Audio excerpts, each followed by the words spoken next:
ॐ तव कथामृतं तप्तजीवनं कविभिरीडितं कल्मषापहं श्रवणमङ्गलं श्रीमदाततं भुवि गृह्णन्ति ये भूरिदा जनाः।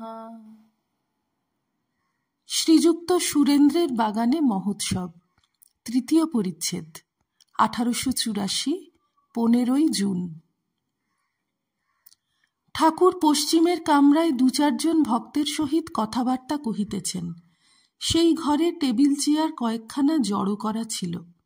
ঠাকুর টেবিলে ভর দিয়া অর্ধেক দাঁড়িয়েছেন, অর্ধেক বসেছেন। শ্রীরামকৃষ্ণ মাস্টারের প্রতি। আহা, গোপীদের কি অনুরাগ! তমাল দেখে একেবারে প্রেমোন্মাদ। শ্রীমতীর এরূপ বিরহানল যে চক্ষের জল সে আগুনের ঝাঁঝে শুকিয়ে যেত, জল হতে হতে বাষ্প হয়ে উড়ে যেত। কখনো কখনো তার ভাব কেউ টের পেত না। সায়ের দিঘিতে হাতি নামলে কেউ টের পায় না। মাস্টার: আজ্ঞে হ্যাঁ, গৌরাঙ্গেরও ওই রকম হয়েছিল। বন দেখে বৃন্দাবন ভেবেছিলেন, সমুদ্র দেখে যমুনা ভেবেছিলেন। শ্রীরামকৃষ্ণ: আহা, সেই প্রেমের যদি এক বিন্দু কারু হয়! কি অনুরাগ, কি ভালোবাসা! শুধু 16 আনা অনুরাগ নয়, 5 শিকা 5 আনা। এরই নাম প্রেমোন্মাদ। কথাটা এই, তাকে ভালোবাসতে হবে, তার জন্য ব্যাকুল হতে হবে।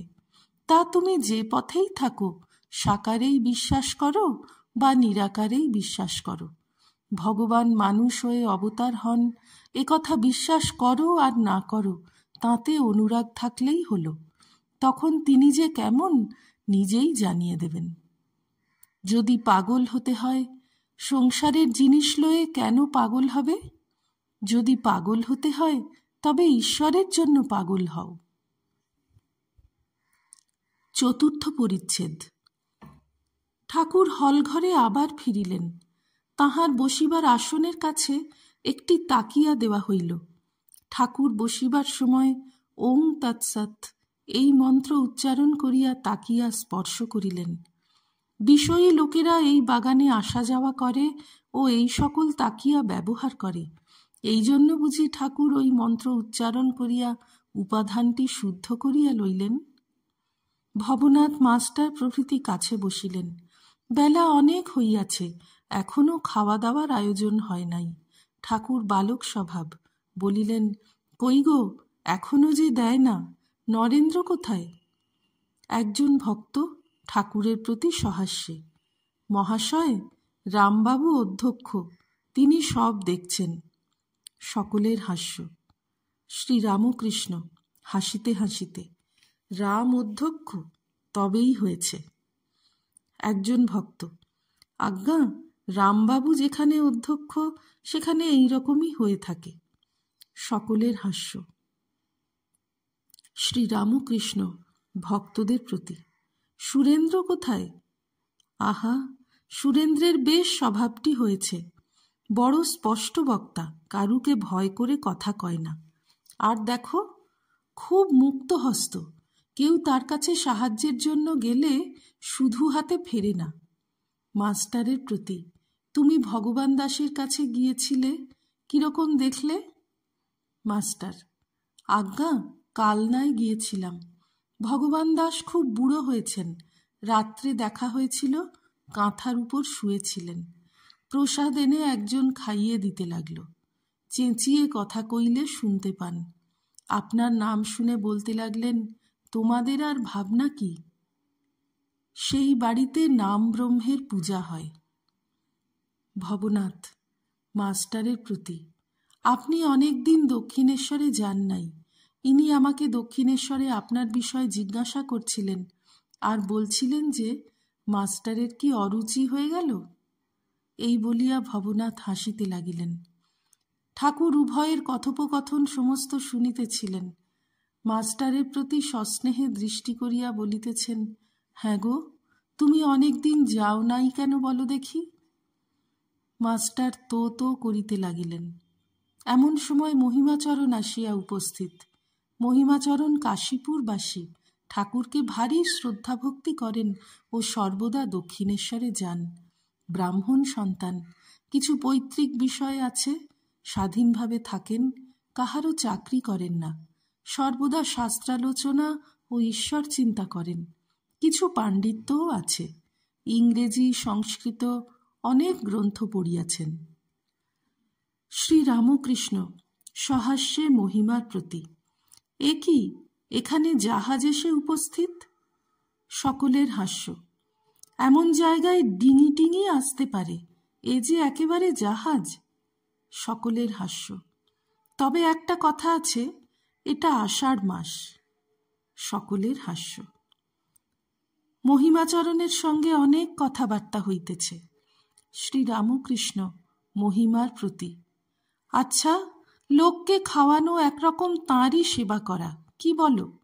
সব জীবের ভেতরে তিনি অগ্নিরূপে রয়েছেন, খাওয়ানো কিনা তাঁকে আহুতি দেওয়া। কিন্তু তা বলে অসৎ লোককে খাওয়াতে নাই। এমন লোক যারা ব্যভিচারাদি মহাপাতক করেছে, ঘোর বিষয়াসক্ত লোক, এরা যেখানে বসে খায় সে জায়গায় 7 হাত মাটি অপবিত্র হয়। হৃদে শিওরে একবার লোক খাইয়েছিল, তাদের মধ্যে অনেকেই খারাপ লোক। আমি বললুম, দেখ হৃদে, ওদের যদি তুই খাওয়াস তবে এই তোর বাড়ি থেকে চললুম। মহিমার প্রতি। আচ্ছা, আমি শুনেছি তুমি আগে লোকদের খুব খাওয়াতে, এখন বুঝি খরচা বেড়ে গেছে? সকলের হাস্য। পঞ্চম পরিচ্ছেদ। এইবার পাতা হইতেছে দক্ষিণের বারান্দায়। ঠাকুর মহিমাচরণকে বলিতেছেন, আপনি একবার যাও, দেখো ওরা সব কি করছে। আর আপনাকে আমি বলতে পারি না, না হয় একটু পরিবেশন করলে। মহিমাচরণ বলিতেছেন, নিয়ে আসুক না, তারপর দেখা যাবে। এই বলিয়া হুঁ হুঁ করিয়া একটু দালানের দিকে গেলেন, কিন্তু কিয়ৎক্ষণ পরে ফিরিয়া আসিলেন। ঠাকুর ভক্ত সঙ্গে পরমানন্দে আহার করিতে বসিলেন।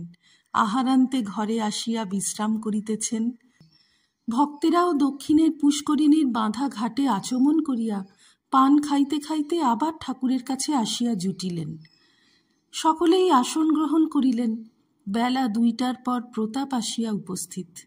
তিনি একজন ব্রাহ্ম ভক্ত। আসিয়া ঠাকুরকে অভিবাদন করিলেন।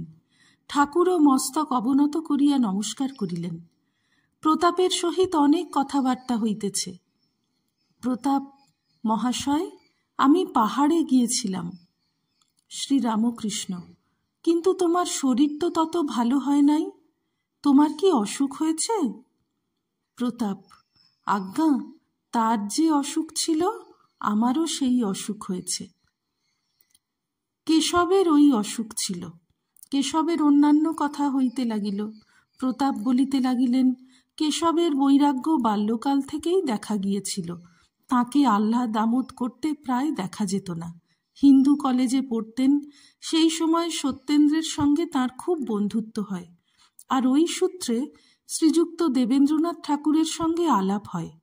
কেশবের দুইই ছিল, যোগও ছিল, ভক্তিও ছিল। সময়ে সময়ে তাঁর ভক্তির এত উচ্ছ্বাস হতো যে মাঝে মাঝে মূর্ছা হতো। গৃহস্থদের ভিতর ধর্ম আনা তাঁর জীবনের প্রধান উদ্দেশ্য ছিল। একটি মহারাষ্ট্র দেশীয় স্ত্রীলোক সম্বন্ধে কথা হইতেছে। প্রতাপ, এদেশের মেয়েরাও কেউ কেউ বিলেতে গেছে। একটি মহারাষ্ট্র দেশের মেয়ে, খুব পণ্ডিত, বিলেতে গিয়েছিল। তিনি কিন্তু খ্রিস্টান হয়েছেন। মহাশয় কি তার নাম শুনেছেন? শ্রীরামকৃষ্ণ, না, তবে তোমার মুখে যা শুনলুম তাতে বোধ হচ্ছে যে তার লোকমান্য হবার ইচ্ছা। এরূপ অহংকার ভালো নয়। আমি করছি, এটি অজ্ঞান থেকে হয়। হে ঈশ্বর, তুমি করছো, এইটি জ্ঞান। ঈশ্বরই কর্তা, আর সব অকর্তা। আমি করলে যে কত দুর্গতি হয় বাছুরের অবস্থা ভাবলে বুঝতে পারবে। বাছুর হাম্মা হাম্মা করে, তার দুর্গতি দেখো। হয়তো সকাল থেকে সন্ধ্যা পর্যন্ত লাঙল টানতে হচ্ছে, রোদ নাই, বৃষ্টি নাই।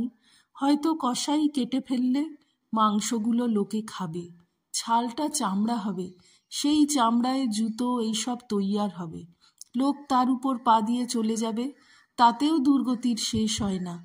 চামড়ায় ঢাক তৈয়ার হয়, আর ঢাকের কাঠি দিয়ে অনবরত চামড়ার উপর আঘাত করে। অবশেষে কিনা নাড়ি ভুঁড়িগুলো নিয়ে তাঁত তৈয়ার করে। যখন ধুনুরির তাঁত তৈয়ার হয়, তখন ধনবার সময় তুহু তুহু বলে, আর হাম্মা হাম্মা বলে না। তুহু তুহু বলে, তবেই নিস্তার, তবেই তার মুক্তি। কর্মক্ষেত্রে আর আসতে হয় না। জীবও যখন বলে, হে ঈশ্বর, আমি কর্তা নই, তুমিই কর্তা, আমি যন্ত্র, তুমি যন্ত্রী, তখনই জীবের সংসার যন্ত্রণা শেষ হয়, তখনই জীবের মুক্তি হয়, আর এ কর্মক্ষেত্রে আসতে হয় না। ওম নিরঞ্জনম নিত্যমনন্তরূপং ভক্তানুকম্পাধৃতবিগ্রহং বৈ ঈশাবতারং পরমেশমিড্যম তং রামকৃষ্ণং শিরসা নমামঃ। শ্রীরামকৃষ্ণার্পণমস্তু।